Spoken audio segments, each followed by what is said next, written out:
Fala pessoal, tudo bem? Como é que vocês estão? Meu nome é Anselmo Borges, bem-vindos a mais um vídeo aqui no canal da Rescue Point. Essa é a quinta aula do Hands-On de DBT, um vídeo que eu achei que ia demorar uma hora para fazer, eu já estou na quinta edição já, e acredito que vão ter mais uns dois vídeos ainda, tá? Mas o material está bem completo, ele vai desde a instalação básica, a configuração, mostra o que dados que a gente vai trabalhar, e a gente já começa o processo já de tratamento do dado no meio do processo.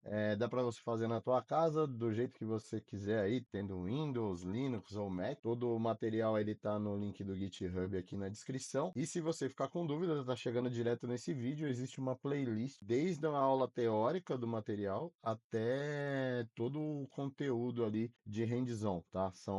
Essa é a quinta aula de hands-on, de mão na massa, onde você vai pegar o conteúdo do vídeo e aplicar. E a primeira aula ela é simplesmente teórica, você não vai mexer em nada, você só vai assistir e entender. Qual a vantagem de fazer os dois? Pô, entender, aplicar.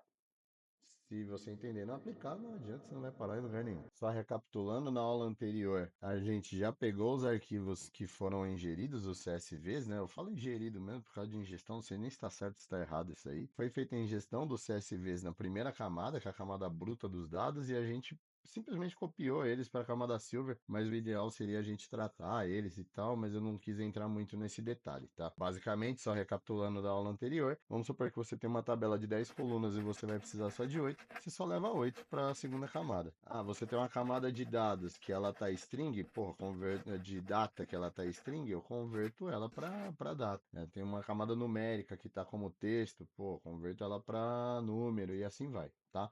Esse é o tipo de tratamento que você faz entre a primeira camada e a segunda. Outro ponto muito importante é, eu achei que esse vídeo não ia chegar nos 40 likes. E ele chegou, ele passou um pouco, ó.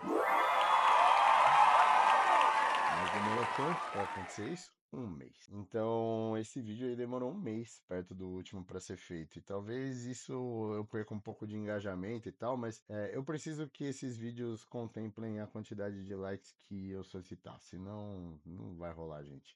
É uma estratégia até sugerida pelo YouTube, tá?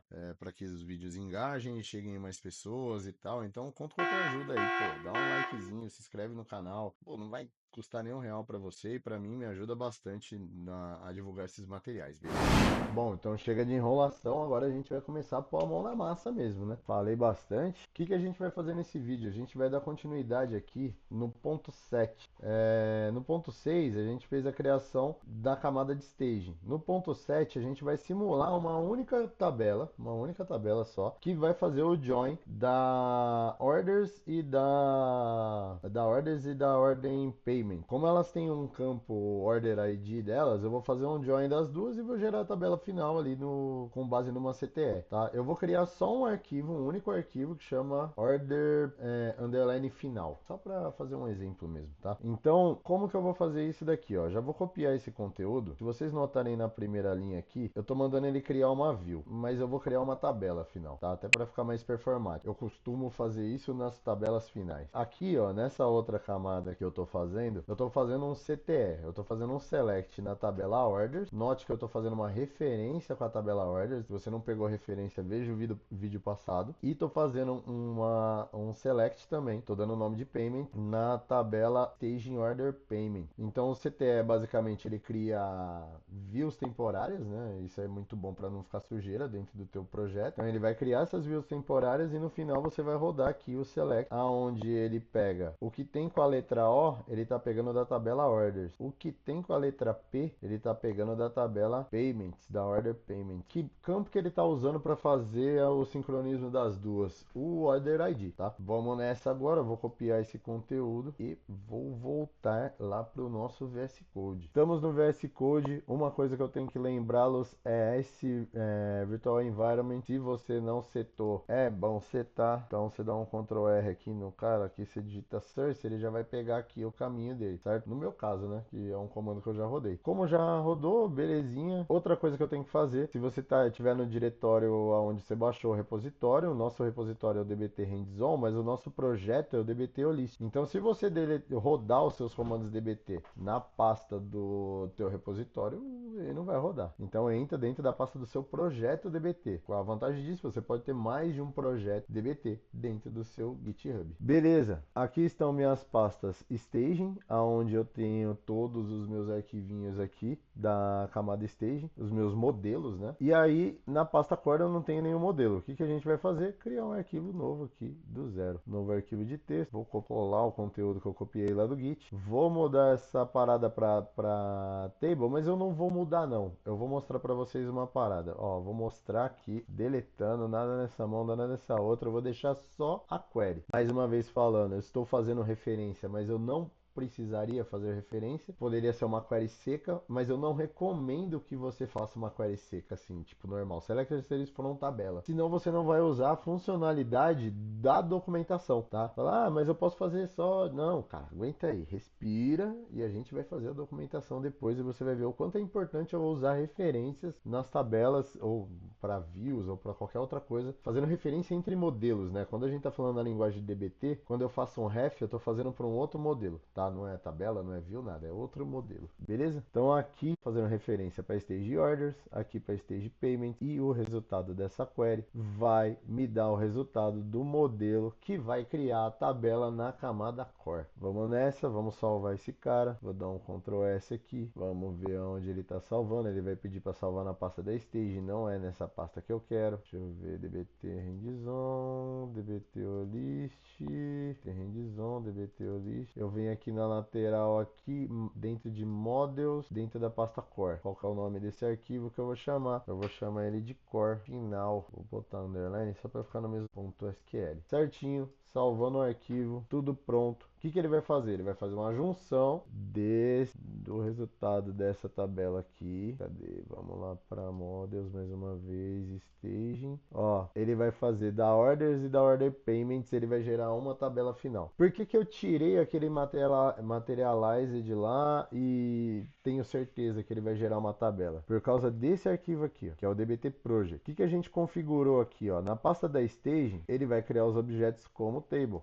Precisaria ser como table? Depende de como que você quer usar o teu projeto. Aqui, dentro do core, ó, note, eu joguei o meu modelo dentro da pasta do core. Ele reconhece, tá? Tudo que tiver dentro da pasta do core vai ser gravado no esquema core. O nome do esquema final não vai ser core, vai ser dev underline core, tá? Ele vai concatenar os dois ali. E qual que é o nome do objeto, do tipo de objeto que vai ser salvo? Tabela. Tá? Então ele vai salvar uma tabela aí. Todos os modelos que eu colocar aqui dentro dessa pasta vai ser uma tabela, a não ser que eu vá lá dentro do modelo e coloco materialized view, config, blá blá blá, igual view. Aí ele caga para essa opção e usa a do objeto, tá? A do modelo. Fechou? Vou colocar para rodar comandinho mesmo da última aqui. Vou dar um Ctrl R, dbt run, passo menos target dev. Preciso, Anselmo, colocar esse target dev? Não precisa, tá? Porque dentro do profile.yaml, que é o arquivo de configuração que você faz com o banco de dados DuckDB, você já falou que o seu target é sempre dev. Então, se eu não colocar nada aqui, ele vai rodar em dev e eu vou deixar sem, só para você ver a mágica acontecer. Vou dar um enter aqui, ele vai demorar porque eu estou rodando o OBS em paralelo, ele fica uma carroça e já voltamos com o resultado.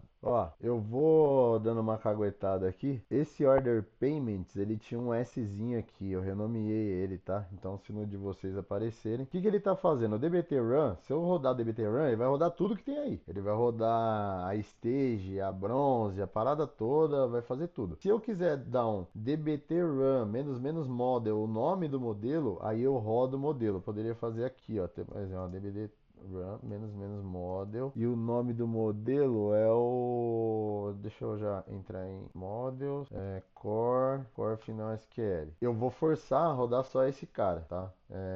Então essa é a diferença ali. Ah, quero testar só um cara, já rodei os outros. Beleza, mano, bota aí menos menos model, caminho do cara, ó, dá um liga, ele vai rodar só o cara. Aqui no de cima ele rodou tudo que ele tinha para rodar, ó. Mas se você for olhar aqui nas últimas linhas, no 10, ele criou aqui o dev core final, tá? Que era o conteúdo da tabela ali, da cruzada com o join que a gente fez. Aqui a gente rodou só ela, mais por exemplo, beleza? E agora a gente vai dar uma olhada aqui dentro do UI do DuckDB. Bom, modo gráfico aqui do DuckDB subindo, deixa eu só pegar o caminho aqui do nosso cara. Ele é o duckdb.olist.dev.db. Deixa eu já pegar o nome do jovem. O que que eu vou fazer aqui no UI? Vou vir aqui para ele adicionar um database. É um arquivo. O path eu vou dar o nome do arquivo, .db, e o alias eu vou falar projeto, vai, sei lá. Adicionei o database, ele vai aparecer um database aqui na lateral chamado projeto, tá vendo? O qual ele tem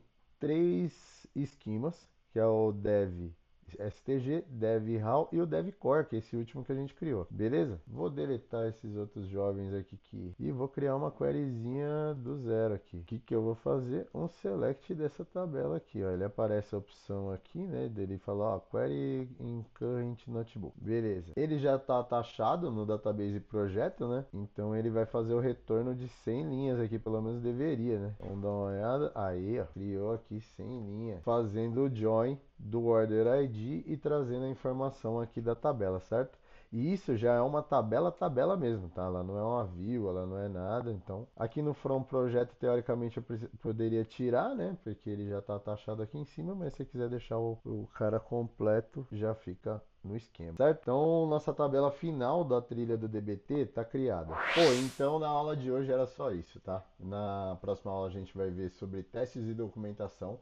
Eu procurei reduzir muito mais essa aula, porque as aulas, cada aula que eu estava passando esse ano, estava ficando cada vez uma maior do que a outra. Então na próxima aula a gente vai ver como que a gente aplica testes dentro do DBT e como que a gente cria o chamado arquivo schema.yaml, onde a gente coloca toda a documentação da tabela. Dentro desse mesmo arquivo é legal que a gente customize e a gente coloca tanto a documentação do que são as colunas e o que elas fazem, o que é a tabela e o que ela faz, e já aplica os testes dentro dela, tá? Então como esse vídeo, o próximo, ele vai ser um pouco mais extenso, eu vou encerrar esse por aqui e fico no aguardo de você no próximo vídeo. Para que haja o próximo vídeo, eu preciso que esse vídeo aqui tenha 40 likes também. Demorou um mês para eu ter 40 likes, gente. Então vamos arregaçar aí, já vamos compartilha com outra pessoa e fala para essa pessoa dar o like, porque senão não chega o próximo vídeo na sua mão.